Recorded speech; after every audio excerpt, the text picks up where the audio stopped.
Salut les amis et bienvenue pour ce nouveau numéro de Les Geeks en parlent.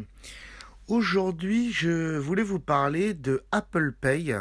Je ne sais pas si vous connaissez le système Apple Pay. C'est un système qui permet d'avoir une carte bleue dans son iPhone, on va dire ça comme ça, ou dans son Apple Watch, et qui donc vous permet de payer avec votre iPhone ou votre Apple Watch. Comment ça marche? Eh bien, c'est très simple. Vous rentrez votre carte bleue dans votre iPhone, dans l'application Wallet. Et après, elle se retrouve aussi sur Apple Watch. Il faut aller dans les paramètres de l'Apple Watch et lui dire de l'envoyer dedans. Mais c'est assez simple. C'est encore plus sécurisé qu'une carte bleue normale en termes de NFC. Je ne sais pas si vous connaissez le paiement sans contact NFC des cartes bleues que tout le monde a aujourd'hui sur ces nouvelles cartes bleues, qui vous permet de régler des achats donc sans contact, sans faire votre code, pour un montant inférieur à 20 euros. C'est-à-dire que si ça dépasse 20 euros de 1 centime, ben ça ne marchera pas. Et donc là, en fait, le système d'Apple, lui, il est crypté. C'est-à-dire qu'à chaque fois que vous allez faire une transaction sans contact avec votre iPhone ou votre Apple Watch, l'iPhone ou l'Apple Watch va crypter les données en l'envoyant donc à la borne qui gère les cartes bleues du magasin. Et donc, ce qui n'est pas le cas des cartes bleues normales, ça ne les crypte pas. Et donc, comme ça, le vendeur n'a pas vos données bancaires, il a juste le paiement. Et voilà. Et voilà. Mais le souci, c'est que pour l'instant, Apple Pay en France n'est pas totalement disponible. Je veux dire par là qu'il y a deux banques qui le font fonctionner. À l'heure où j'enregistre cette émission, on est le 1er mars 2017. Il y a des banques comme la Caisse d'épargne et la Banque Populaire, il me semble. Ouais, il me semble que c'est ça.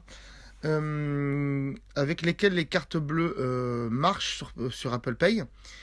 Et il y a aussi Orange Cash, mais il faut avoir un abonnement Orange ou bien avoir souscrit un contrat avec Carrefour Bank. Donc pas tout le monde l'a, mais ceux qui ont les nouvelles cartes de crédit Carrefour, qui ont des cartes de paiement Carrefour Visa, maintenant ils font ça, ça marche aussi. Mais pour tous ceux qui n'ont pas ça, comme moi par exemple, eh bien c'est pas possible.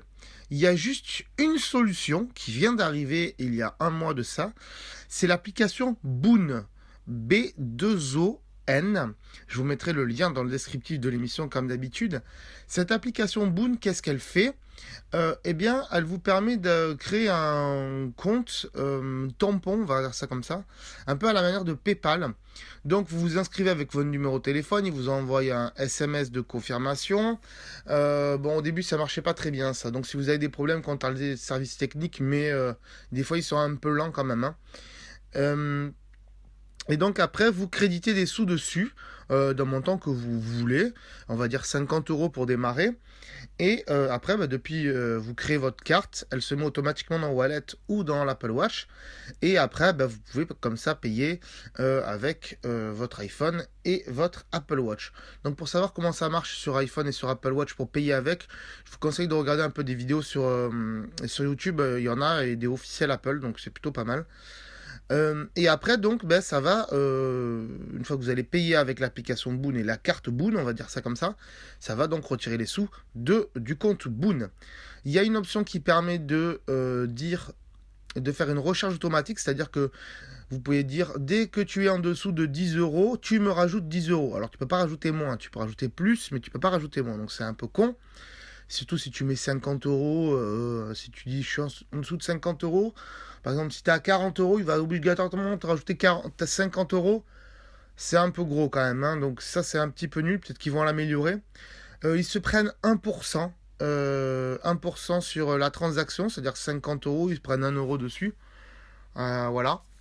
Donc c'est pas excessivement cher, mais ça reste cher quand même. Cela dit, c'est le seul moyen aujourd'hui pour tous ceux qui ne sont pas Orange Cash, tout ce que j'ai cité avant, de pouvoir payer donc avec Apple Pay. C'est plutôt pas mal.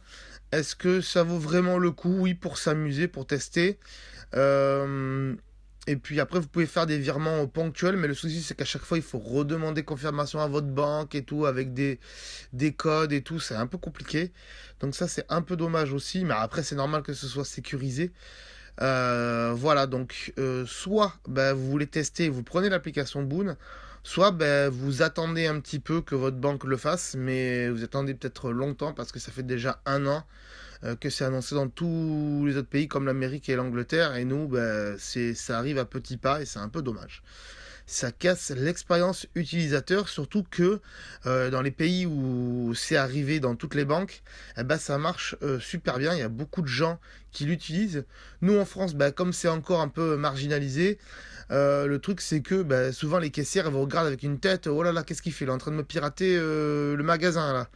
Non, non, pas du tout. On paye tout simplement. C'est une nouvelle méthode de paiement. Il faudra qu'ils s'y fassent.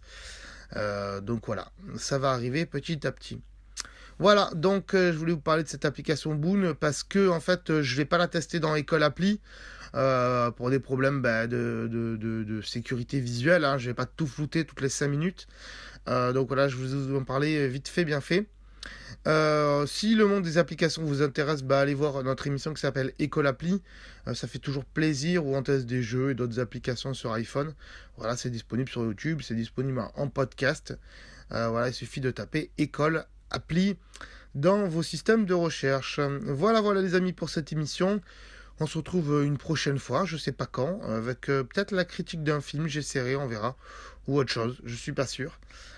D'ici là, portez-vous bien et je vous dis à très bientôt. Ciao, bye bye.